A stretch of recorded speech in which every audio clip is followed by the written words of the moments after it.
സഅലബ എന്ന സ്വഹാബി, അദ്ദേഹം സ്വഹാബിയായിരുന്നു. റസൂലിനോട് പലപ്പോഴും പറഞ്ഞു, നബിയേ, എനിക്ക് വേണ്ടി അങ്ങ് സമ്പത്തിന് വേണ്ടി ദുആ ചെയ്യണം.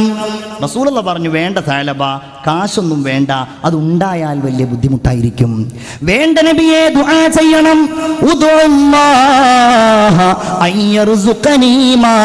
എനിക്ക് ധനമുണ്ടാകാൻ അങ്ങ് അല്ലാഹുവിനോട് ദുആ ചെയ്യണം. നിരന്തരമായി അല്ലാഹുവിന്റെ റസൂലിനോട് പറഞ്ഞപ്പോ അവസാനം റസൂലുള്ള ദുആ ചെയ്തു, റബ്ബേ, സഅലബക്ക് നീ ധനം കൊടുക്കേണമേ അല്ലാ. ഏതാനും ദിവസങ്ങൾക്കുള്ളിൽ മദീനയിലെ മലഞ്ചെരിവുകൾ സഅലബയുടേതായി. ആടുകളും ഒട്ടകങ്ങളും നിറഞ്ഞു. പിന്നെ നിസ്കാരമില്ല, പിന്നെ വെള്ളിയാഴ്ച പോലുമില്ല, പിന്നെ ഒന്നുമില്ല. റസൂലുള്ള പലപ്പോഴും സ്വഹാബികളോട് അന്വേഷിക്കും, എന്താണ് സഅലബയുടെ അവസ്ഥ, നിസ്കരിക്കാൻ വരുന്നില്ലല്ലോ. അയാളിപ്പോ കാശിലങ്ങ് കൂടിയിരിക്കുകയാണ്, ഒട്ടകത്തിലും ആടിൻ്റെയൊക്കെ കാര്യത്തിലാണ്. റസൂലുള്ളാഹി തങ്ങൾ പറഞ്ഞു, സക്കാത്ത് പോയി മേടിച്ചു കൊണ്ടുവാ. ഒട്ടകത്തിന് സക്കാത്തുണ്ടല്ലോ, അപ്രകാരം ആടിന് സക്കാത്തുണ്ടല്ലോ, ആ സക്കാത്ത് ഇങ്ങ് മേടിച്ചു കൊണ്ടുവാ. ചെന്ന സ്വഹാബികളോട്, ഇതെന്താ സക്കാത്തോ, അങ്ങനെയൊന്നും ഞാൻ തരൂല്ലല്ലോ എന്ന് പ്രതികരിക്കേണ്ട താമസം. യാ വൈഹ സഅലബ, സഅലബയുടെ നാശമേ എന്ന് പറയുന്ന റസൂലുള്ളാഹിന്റെ മുമ്പില് പരിശുദ്ധ ഖുർആനിലെ ആയത്തിറങ്ങുകയാണ്, സഅലബയെ ശപിച്ചുകൊണ്ട്. വമിൻഹും മൻ ആഹദല്ലാഹ്, അല്ലാഹുവിനോട് മുൻപ് കരാർ ചെയ്ത ആളുകൾ, ലഇൻ അതാനാ മിൻ ഫളിഹി, ഞങ്ങൾക്കെങ്ങാനും അല്ലാഹു ഔദാര്യം ചെയ്യുകയാണെങ്കിൽ ഞങ്ങൾ സ്വതഖ ചെയ്യുകയും ഞങ്ങൾ നല്ലത് ചെയ്യുന്നവരാവുകയും ചെയ്യും എന്ന് പറഞ്ഞ ആളുകൾ ഇപ്പോൾ കണ്ടില്ലേ, ബഖിലു വതവല്ലു വഹും മുഅ്രിദൂൻ. ഇപ്പൊ അവർ തിരിഞ്ഞു കളഞ്ഞത് കണ്ടില്ലേ. സ്വഹാബികളായവരുടെ പോലും മാനസികാവസ്ഥയിൽ അങ്ങനെ ഉണ്ടായിട്ടുണ്ട്. നമ്മളവരെ തെറ്റിദ്ധരിക്കാൻ പറയില്ല. അങ്ങനെ ഉണ്ടായിട്ടുണ്ടെങ്കിൽ എൻ്റെ പ്രിയപ്പെട്ട മുഅ്മിനീങ്ങളെ, നമ്മൾ ജീവിതത്തിൽ ഒഴിവാക്കുന്നവരാകരുത്. നിസ്കാരം പരിപൂർണമായി മനഃപൂർവ്വം ഒരാൾ ഒഴിവാക്കുകയാണെങ്കിൽ അള്ളാഹുവിൻ്റെ ദീനിൽ നിന്ന് അവൻ പരസ്യമായി ധിക്കരിച്ചുകൊണ്ട് പുറത്തുപോയി എന്ന് ഹദീസിന്റെ ഗ്രന്ഥങ്ങളിൽ നമുക്ക് കാണുവാൻ കഴിയും. ഉസ്താദ് ഇവിടെ പറഞ്ഞുവല്ലോ നേരത്തെ, ആദ്യമായി അവന്റെ പരീക്ഷണങ്ങൾ മുഴുവൻ അവന്റെ നിസ്കാരവുമായി ബന്ധപ്പെട്ടുകൊണ്ടാണ്. മരണം സുഖകരമാകുന്നത് നിസ്കരിക്കുന്നവർക്കാണ്. ഇല്ലാത്തവന്റെ മരണം വളരെ പരാജയമായിരിക്കും.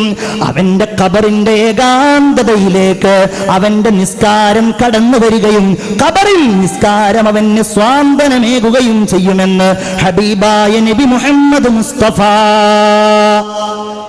നിസ്കരിക്കുന്നവർക്ക് ഒരു പ്രയാസം ഉണ്ടാവില്ല, മനസ്സിന് സമാധാനം ഉണ്ടാവും, മനസ്സിന് ശാന്തി ഉണ്ടാകും. അങ്ങനെയാണ് ആത്മാർത്ഥമായിട്ട് അള്ളാഹുവിലേക്ക് മുൻനിർത്തി നമ്മൾ ഓരോന്നും ഒരിക്കൽ പോലും പിഴക്കാതെ മരണം വരെ നിസ്കരിക്കുന്ന ആളുകൾക്ക് ഒരു പ്രയാസം ഉണ്ടാവില്ല, ഒരു തിടുക്കം ഉണ്ടാവില്ല എന്ന് ഖുർആൻ.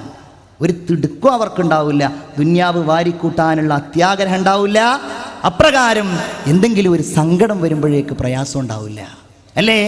ഇന്നൽ ഇൻസാന ഖുലിഖ ഹലൂവ വഇദാ മസ്സഹു ശർറു ജസൂവ. വളരെ ധൃതിയുള്ളവനായിട്ടാണ് മനുഷ്യന്റെ സൃഷ്ടിപ്പ്. ഒരു പ്രയാസം വരുമ്പോഴേക്ക് ആ പ്രയാസത്തിൽ അവൻ ഭയവിഹ്വലനാവുകയാണ്.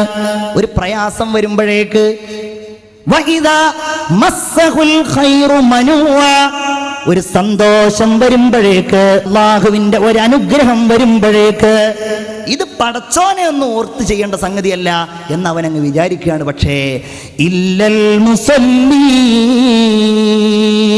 അല്ലദീന ഹും അലാ സ്വലാത്തിഹിം ദായിമൂൻ. നിസ്കാരം പതിവാക്കിയ ആളുകൾ ഒഴികെ അല്ലാഹു തആല ആ വിഭാഗത്തിൽ നമ്മെ എല്ലാവരെയും ഉൾപ്പെടുത്തുമാറാകട്ടെ. അല്ലാഹു തമ്പുരാന്റെ റസൂൽ മിഅ്റാജിന്റെ രാവിൽ ഒരു കാഴ്ച കാണുകയാണ്.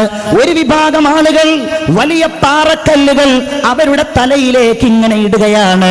യാ ജിബ്രീൽ, ഇതേതാണ് ഈ വിഭാഗം എന്ന് ചോദിക്കുമ്പോ അവിടുന്ന് പറയപ്പെടുകയാണ്, ഈ വിഭാഗം എന്ന് പറയുന്നത് നിസ്കാരത്തെ തൊട്ട് തലഭാരമായവരാണെന്ന് ഹബീബായ നബി മുഹമ്മദ് മുസ്തഫ സല്ലല്ലാഹു അലൈഹി വസല്ലം പറയപ്പെടുകയാണ്. നിസ്കരിക്കാത്ത ആളുകൾക്ക് ഖബറിൽ പ്രത്യേകമായ ശിക്ഷയാണ്. വലിയ പാമ്പുകളെ അല്ലാഹു നൽകുമെന്നാണ്. ഫലാ തസാലു ഫലാ യസാലു ഫിൽ ഖബരി മുഅസ്സബൻ ഇലാ യൗമിൽ ഖിയാമ. അന്ത്യദിനം വരെ ഖബറിന്റെ ഉള്ളിൽ അവൻ നിസ്കരിക്കാത്തവർ ശിക്ഷിക്കപ്പെടുമെന്ന് ഹബീബായ മുഹമ്മദ് മുസ്തഫ.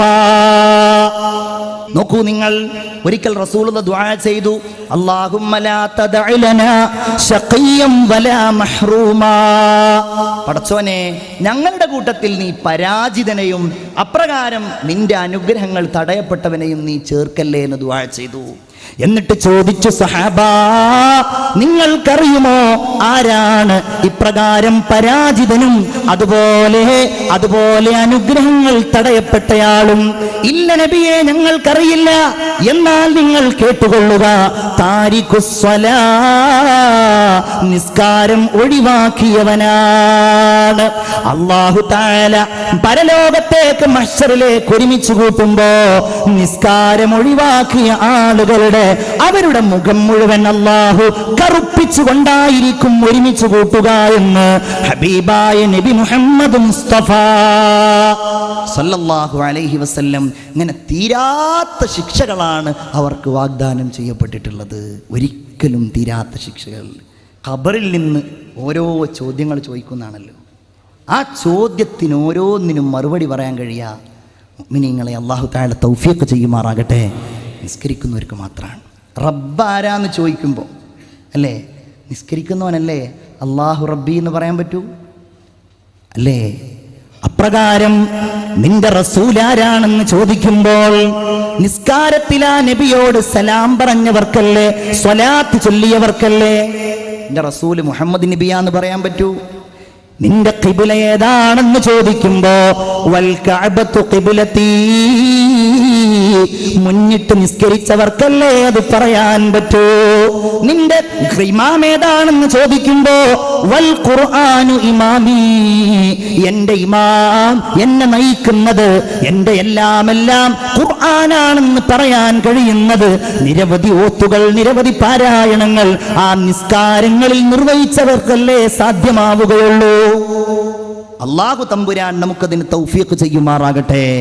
അല്ലാഹു നമുക്ക് നിസ്കരിക്കുന്നവരിലും ആ നിസ്കാരത്തിലൂടെ അല്ലാഹുവിലേക്ക് അടുക്കുന്നവരിലും അല്ലാഹു തമ്പുരാൻ നമ്മെ എല്ലാവരെയും ഉൾപ്പെടുത്തുമാറാവട്ടെ. കുല്ലു നഫ്സിൻ ബിമാ കസബത് റഹീന ഇല്ലാ അസ്ഹാബൽ യമീൻ ഫീ ജന്നാതി യതസാഅലൂന അനിൽ മുജ്രിമീൻ മാ സലകകും ഫീ സഖർ ഖാലൂ ലം നകു മിനൽ മുസല്ലീൻ. എന്താ അല്ലാഹ് പറയുന്നത്? കുല്ലു നഫ്സിൻ ബിമാ കസബത് റഹീന, ഓരോ ശരീരവും അവർ ചെയ്ത കുറ്റങ്ങൾ കൊണ്ട് പിടിക്കപ്പെടും. ഞാൻ ചെയ്തതുകൊണ്ട് ഞാൻ പിടിക്കപ്പെടും, നിങ്ങൾ ചെയ്തതുകൊണ്ട് നിങ്ങൾ പിടിക്കപ്പെടും. ഓരോരുത്തരും അവനവന്റെ പാപം ചുമക്കേണ്ടി വരും. അല്ലാഹു തമ്പുരാൻ ചൂണ്ടിക്കാണിക്കുകയാണ്, അങ്ങനെ പിടിക്കപ്പെട്ട് കഴിഞ്ഞാൽ ഒരു വിഭാഗം അതിലുണ്ടാവുകയില്ല. ഇല്ലാ അസ്ഹാബൽ യമീൻ, വലതുപക്ഷക്കാരായ ആളുകൾ ഒഴികെ. അല്ലാഹു തആല അവരിൽ നമ്മെ ഉൾപ്പെടുത്തുമാറാകട്ടെ. ആ വലതുപക്ഷക്കാരെ കുറിച്ച് സൂറത്തുൽ വാഖിയ സവിസ്തരം പ്രതിപാദിച്ചിട്ടുണ്ട്. അവരുടെ സ്വഭാവം, അവരുടെ ഇബാദത്ത്, അല്ലാഹു തആലയോട് അവർക്കുള്ള തഖ്വ എല്ലാം. നമ്മളൊക്കെ അതിൻ്റെ അടുത്തല്ല എങ്കിൽ ആ അടുത്തവരുടെ അടുത്തെങ്കിലും പടച്ച റബ്ബ് നമ്മയൊക്കെ എത്തിക്കുമാറാവട്ടെ.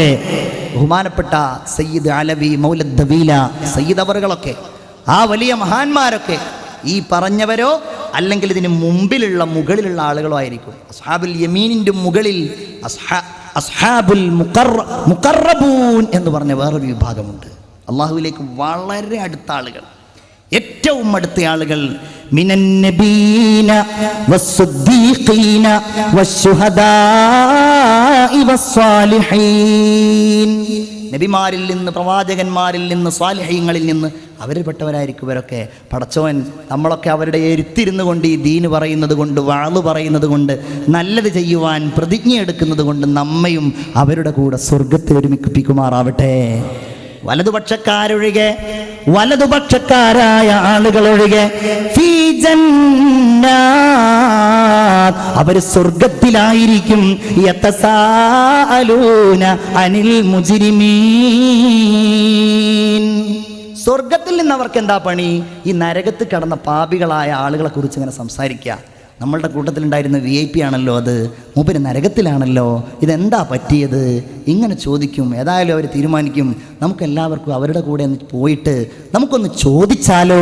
അങ്ങനെ അവർ ചൊല്ലും, അവരോട് ചോദിക്കും, മാ സലകകും ഫീ സഖർ, നിങ്ങൾ എന്തേ സഖർ എന്ന നരകത്തിൽ കിടക്കുന്നു, നിങ്ങൾ എന്തേ ഈ നരകത്തിൽ കിടക്കുന്നു? അതിനവർ പറയുന്ന മറുപടി, ഖാലൂ ലം നകു മിനൽ മുസല്ലീൻ, ഞങ്ങൾ നിസ്കരിച്ചിരുന്നില്ലട്ടോ.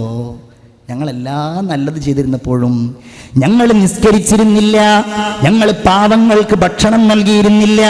വകുന്നാ നഖൂദു മഅൽ ഖായിദീൻ, ദുർമാർഗികളായ ആളുകൾ തെറ്റുകളും കുറ്റങ്ങളും ചെയ്യാൻ മടിക്കാതിരിക്കുമ്പോ അതിൽ ഞങ്ങളും കൂടെ അവരോട് കൂടെ ചേർന്നിരുന്നു.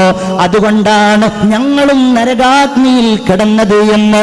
നിസ്കരിക്കാതെ സഖർ എന്ന നരകത്തിൽ കിടന്നവർ നല്ല ആളുകളോട് മറുപടി പറയുമെന്ന് പരിശുദ്ധ ഖുർആൻ. നമ്മൾ പറഞ്ഞതും നമ്മൾ കേട്ടതുമൊക്കെ അല്ലാഹു തആല ഒരു സാലിഹായ അമലായി നമ്മിൽ നിന്ന് ഖബൂൽ ചെയ്യുമാറാവട്ടെ. ആമീൻ എന്ന് ദുആ ചെയ്തുകൊണ്ട് ഞാൻ